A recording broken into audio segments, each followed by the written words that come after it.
The boy casually threw away a lottery ticket worth $5 million. Because whatever he wanted, he got. At university, he lived with a pretty senior student whilst keeping it a secret from his girlfriend, and was never found out. In high school, he stole a classmate's tablet, and no one ever suspected him. Later, he unexpectedly became a serial killer. He killed over 30 people, including a prosecutor. In the end, he even managed to slip away right under the police's noses. But the truth is, Jack hadn't always been so lucky. He'd been bullied by the rich kids at school for years. After completing his military service, he got into a run-of-the-mill university.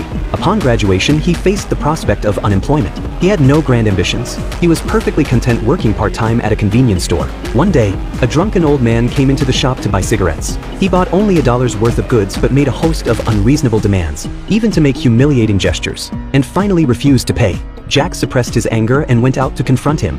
Fearing the situation would escalate, the old man's colleague paid the bill for him. He thought that would be the end of it, but to his surprise, he ran into the old man again on his way home. This time, the old man was lying by the roadside. After some hesitation, he decided not to get involved. But when he spotted the old man's colleague, he couldn't help but give a warning.